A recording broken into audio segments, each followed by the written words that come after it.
I sat at the kitchen table with the wedding invitation lying open before me, my name missing as if I had never existed.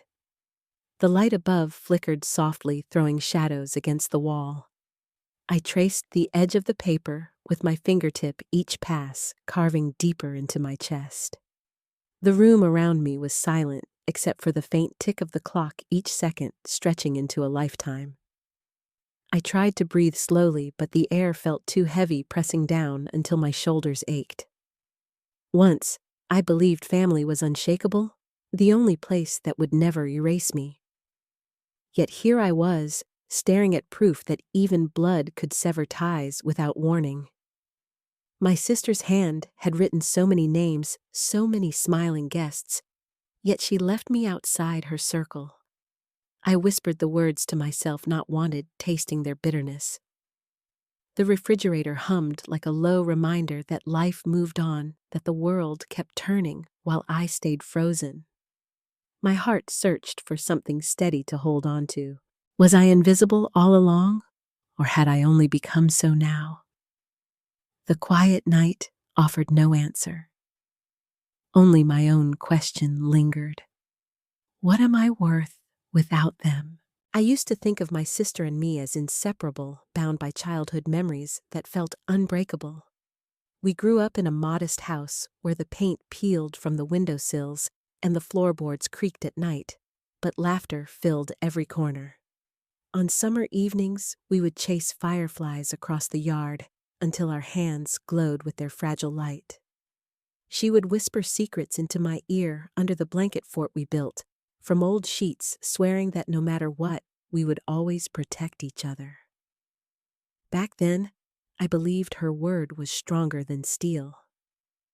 Years later, I carried that promise into adulthood, holding it like a talisman whenever life pressed too hard.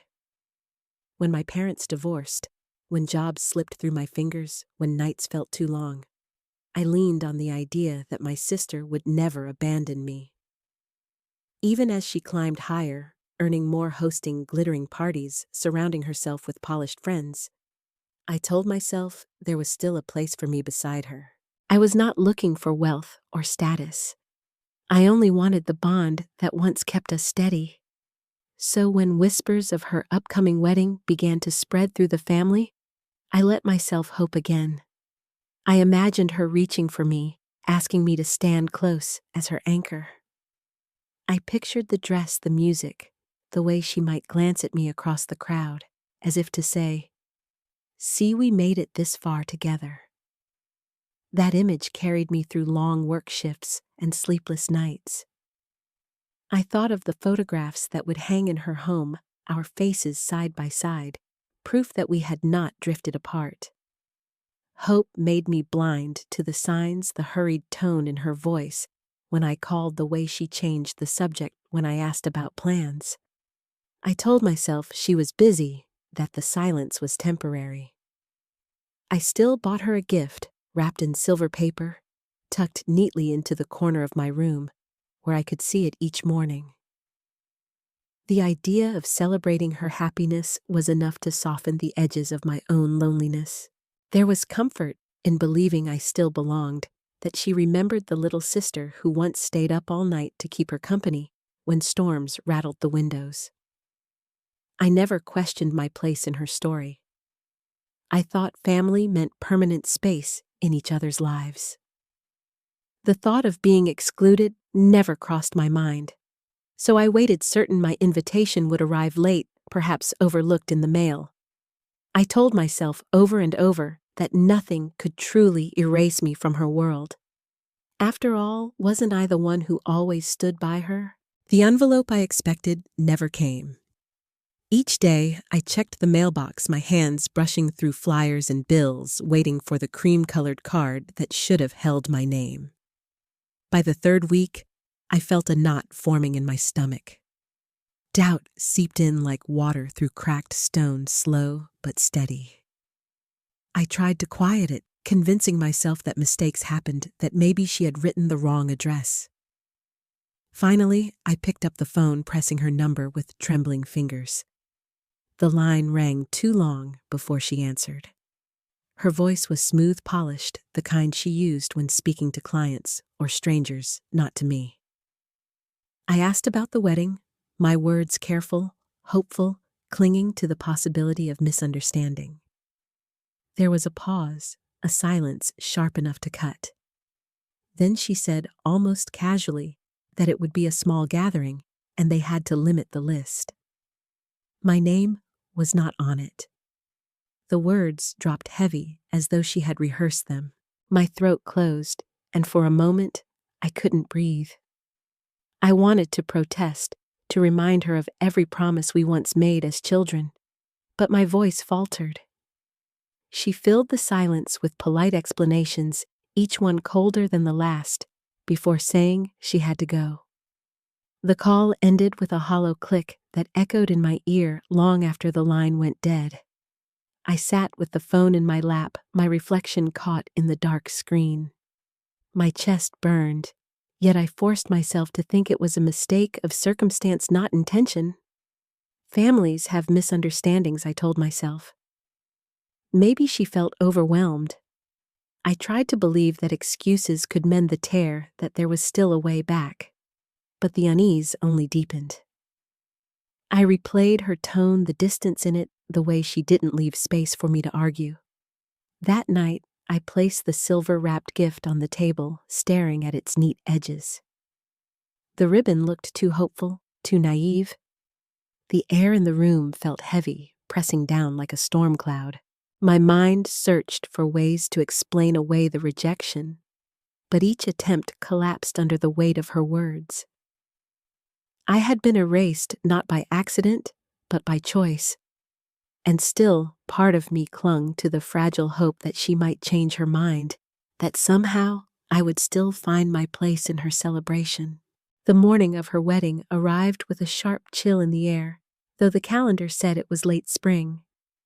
I woke before the sun, my body restless, my mind aching with questions I had no answers for. I told myself not to go, not to walk into a place where I was not wanted, but something in me refused to stay behind. Maybe it was pride, maybe desperation, maybe the last fragile thread of love I still carried for my sister. I dressed, simply pulling on a navy dress I had worn to other family gatherings, something modest and neat. My hands trembled as I fastened the small pearl earrings that once belonged to our mother. I told myself I wasn't going to fight or cause a scene. I only wanted to see her walk down the aisle, to witness a moment that was supposed to belong to us both, if only in spirit. The drive felt endless, each mile stretching, as though the road wanted me to turn back. My chest tightened as I neared the venue, a grand estate lined with manicured hedges and sparkling fountains. Cars filled the driveway, polished and expensive, their chrome gleaming under the morning sun. I parked in the far corner, my old sedan looking out of place among the glossy vehicles. For a moment, I stayed inside, gripping the steering wheel until my knuckles turned white. I could hear the faint hum of music drifting from the hall, laughter carried by the wind. My breath quickened. I told myself again that I belonged, that even without an invitation, I was her sister. Nothing could erase blood. I stepped out, my shoes crunching on the gravel, the air filled with the scent of roses blooming along the path. Guests in elegant attire strolled past me, some offering polite smiles, others barely glancing. I followed them, inside my heart pounding against my ribs. The grand foyer opened before me, chandeliers glittering, polished floors shining like mirrors. People gathered in clusters, their voices rising and falling like waves. I searched the room, desperate for a familiar face. Then I saw her. My sister stood near the staircase, her gown flowing like liquid ivory, jewels sparkling at her ears. She looked radiant, every strand of hair perfectly in place, her smile wide as she welcomed each guest. For a fleeting second, my chest warmed. She looked like the girl I had grown up with, the one who once whispered secrets under blanket forts. I stepped forward, my lips parting to call her name. But before a sound escaped, her eyes met mine. The warmth vanished. Her smile hardened into something sharp, and in that instant, I knew I was not meant to be there. She walked toward me, her heels striking against the floor, each step a drumbeat in my ears. Guests turned, sensing the tension, their conversations quieting. When she reached me, her voice was low but piercing. "You shouldn't have come," she said, her words slicing through the air. "You're not wanted here." The silence that followed pressed against my skin. I felt every pair of eyes, every breath held in anticipation. My throat tightened. I wanted to plead, to remind her that I was her sister, that I had stood beside her through storms and silence, but the words caught in my chest. I only managed a whisper, barely audible. "I just wanted to see you happy." Her expression did not soften. She turned slightly, as if to shield herself from me, her gown brushing against the polished floor. "Please leave," she said, her tone final. My chest burned, my legs heavy. I could feel the sting of tears rising, blurring the glitter of chandeliers above. I wanted to sink into the floor, to disappear, before anyone could see the cracks spreading across me. But I stood frozen, the gift still in my hand, its silver paper mocking me with its promise of celebration. A cousin stepped forward, his hand lightly touching my arm, guiding me toward the door. His eyes avoided mine, as if ashamed to witness the exile. I let him lead me out, each step echoing louder than the last. Outside, the sunlight felt cruel, too bright against the darkness pooling inside me. I walked back to my car, my hands trembling, my vision blurred. I placed the gift on the passenger seat, unable to look at it. The drive home was silent, the world outside a blur of color and motion. I gripped the steering wheel each turn, reminding me of the weight pressing down on my chest. By the time I reached my apartment, my body felt hollow. I sat on the couch, staring at the walls, the faint hum of the refrigerator filling the silence. I replayed her words over and over. "You're not wanted here," until they carved deep into me. That night, I couldn't sleep. Every time I closed my eyes, I saw her gown, her hard smile, the way she dismissed me as though I were nothing more than a stranger. The pain pulsed like a wound that would not close. Days passed, each one carrying the same heaviness. I avoided calls from relatives, afraid to hear their judgments, their pity. I wandered through my apartment like a ghost, touching the edges of furniture, pressing my palms against the cold glass of the window. The silver-wrapped gift remained untouched on the table, a silent reminder of all I had lost. When the wedding photos began to surface on social media, I tortured myself by looking. Smiles, laughter, champagne glasses raised high. My sister beamed in every picture, surrounded by friends and family who fit neatly into her world. My face was nowhere erased completely, as if I had never been part of her story. The betrayal cut deeper than any wound I had ever known. It wasn't just exclusion, it was the deliberate rewriting of who mattered. I told myself to let it go, to move on, but the ache lingered. Every corner of my apartment seemed to echo with memories of us, as children, promises whispered in the dark. The fracture between us widened until it felt like an endless chasm. One evening, I sat in the quiet, the silver gift still gleaming faintly under the lamp. I pressed my hand against it, feeling the ridges of the ribbon. I thought of giving it back, of mailing it to her with a note that said nothing more than goodbye. But I couldn't. My body refused. Instead, I left it there untouched, like a symbol of the love I once carried, now sealed away and unwanted. The following weeks were heavy with silence. I moved through each day as though I were invisible, my heart raw and aching. Yet beneath the pain, something stirred. A question rose again and again. If my own sister could erase me, what did that mean for who I was? Did her rejection define my worth? Or could I carve out my own place separate from her shadows? The question lingered, demanding an answer I wasn't ready to give. But for the first time, I realized that silence could be more than despair. It could also be the beginning of something new. The days after the wedding stretched like a blur, heavy with silence and unanswered questions.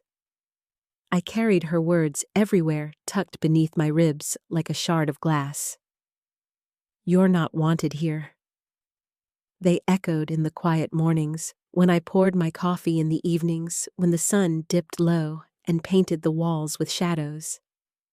I kept waiting for something to change, for a message to arrive, for a gesture that said she regretted pushing me away.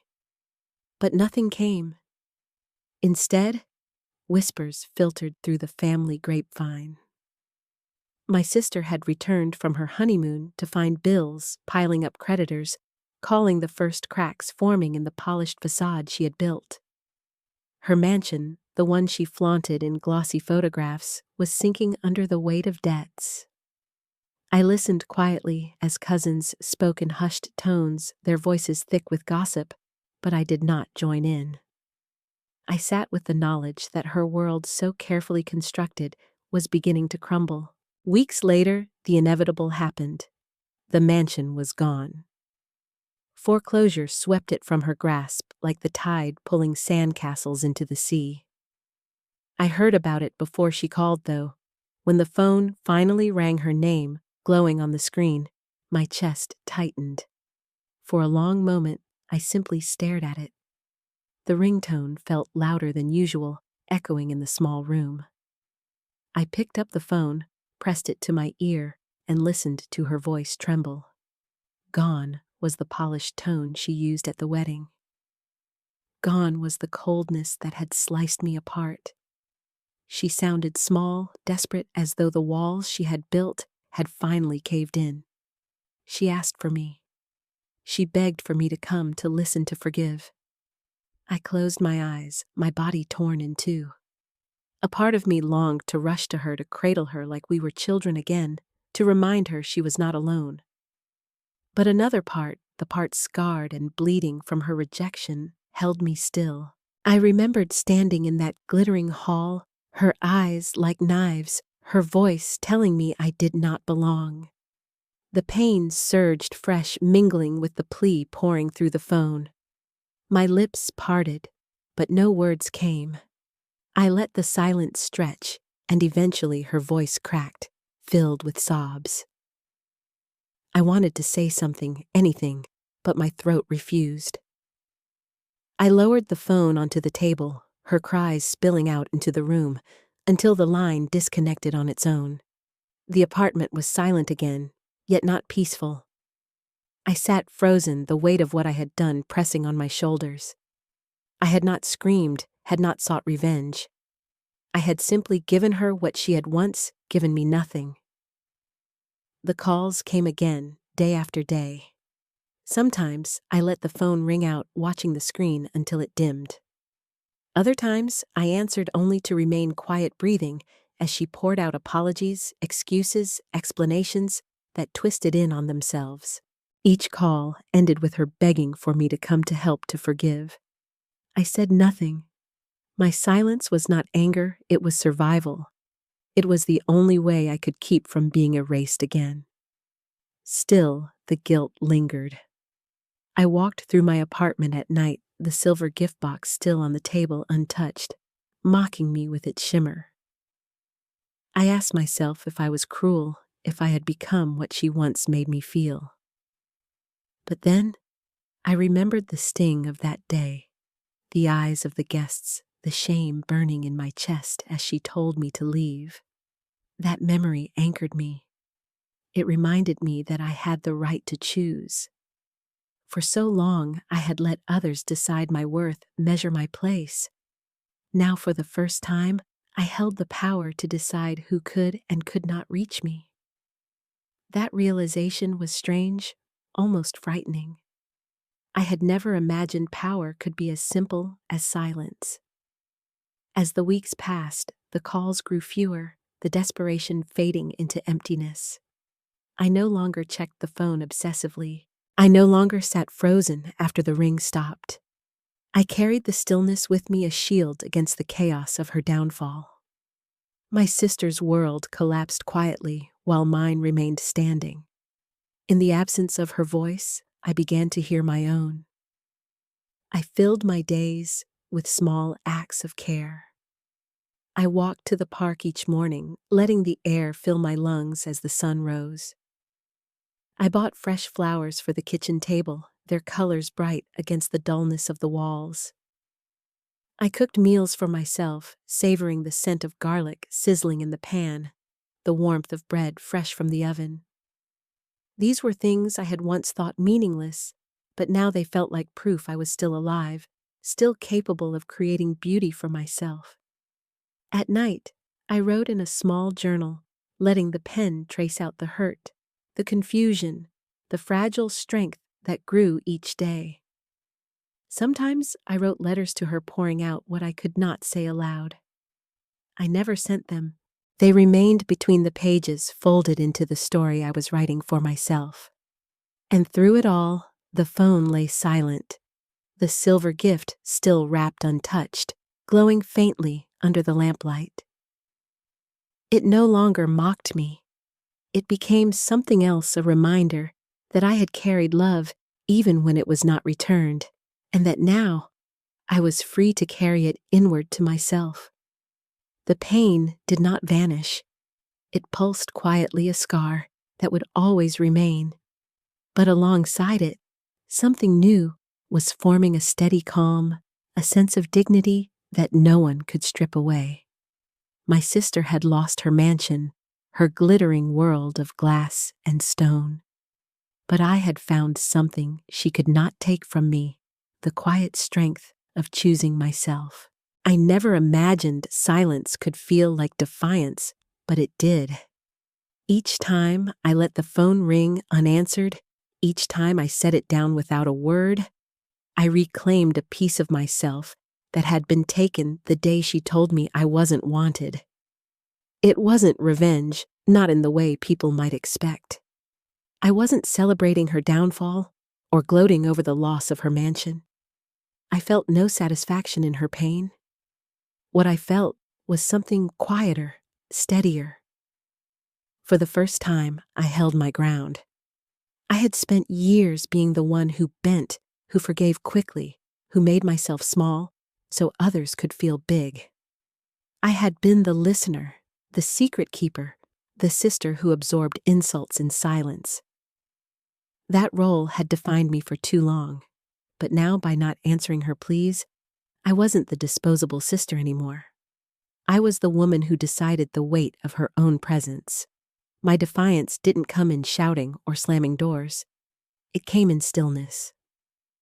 I carried myself differently, even when I walked down the street. My steps felt firmer, my shoulders lighter. I didn't need to look over my shoulder, waiting for her approval, her invitation, her acceptance.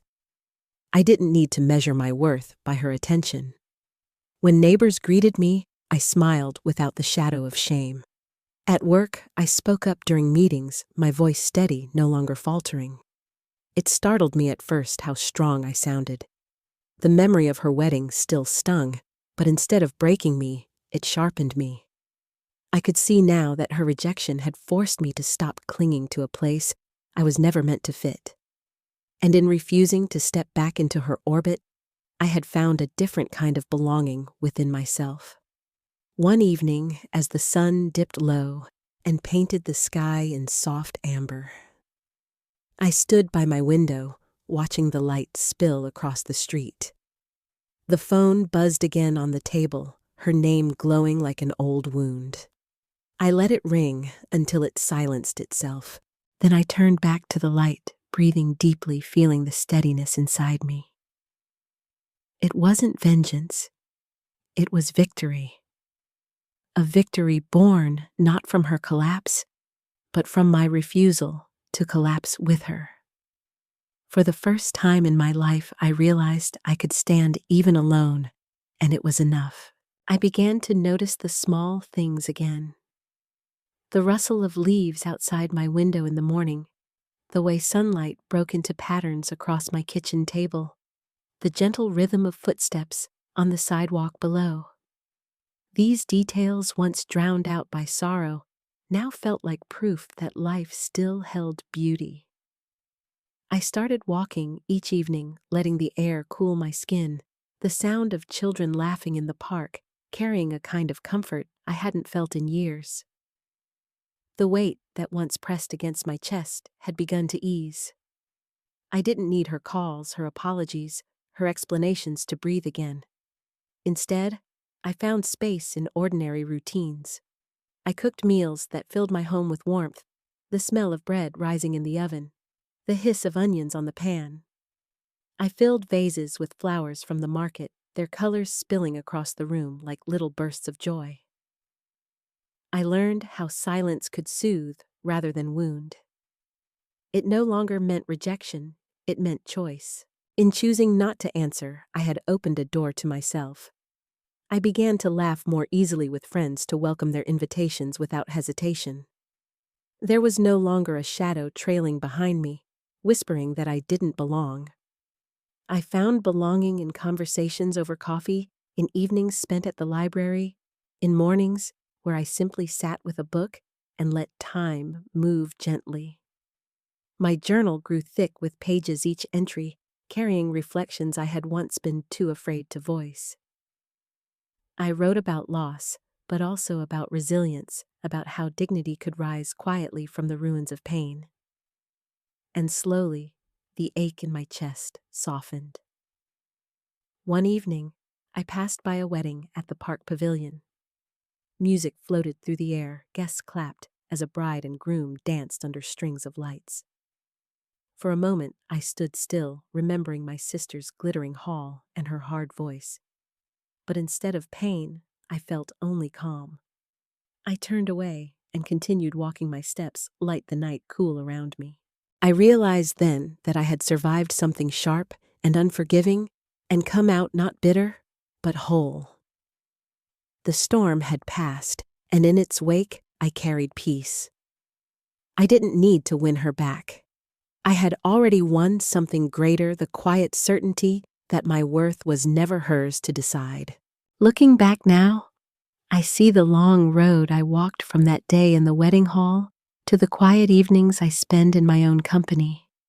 The pain was real sharp enough to carve lines across my heart, but it did not end me. At first, I believed her rejection defined me, that being erased from her world meant I had no place anywhere. But as the days passed, I learned that loss can also be an opening, a doorway into a new kind of freedom. Healing did not come in grand moments. It came in the smallest acts: watering plants on the windowsill, brewing coffee in the early morning, writing down my thoughts without fear of judgment. Each action whispered that I was still here, still capable of living with care. I began to understand that dignity was not something given by others. It was something I carried within, waiting to be claimed. My sister's downfall was not my triumph. My triumph was quieter, built in the decision to stay standing when I could have collapsed. I no longer felt the urge to explain myself, to chase after invitations, to prove that I was worthy. My worth was no longer a question. It was an answer that lived in my breath, in the steady rhythm of my steps, in the peace I felt when I closed my eyes at night. I let go of the need for her to see me, to validate me, to call me back into her circle. The bond we shared as children will always remain a memory, but I no longer confuse memory with belonging. Belonging, I learned, starts with myself, and in that lesson, I found a deeper love than any apology could offer. The journey was not about revenge, not about watching her lose what she once prized. It was about realizing that I did not have to lose myself along with her choices. I had the power to choose a different ending, one where I walked away, not broken, but whole. As I sit here tonight, the lamp glowing softly on my desk, I feel a calmness that once seemed impossible. The silver-wrapped gift still rests on the shelf, unopened, untouched. It no longer feels like a wound. It feels like a marker of where I began, a reminder of the love I carried and the strength I discovered. The story is not about the gift or the mansion or even the wedding. It is about the quiet resistance that grew inside me, the dignity of saying no without raising my voice, the healing that came not from her, but from me. If you are listening and you carry your own wounds, know this: you do not have to be erased by anyone else's hand. You are more than the places you have been excluded from. You can return to yourself gently, slowly, and find that you are enough. I did, and so can you.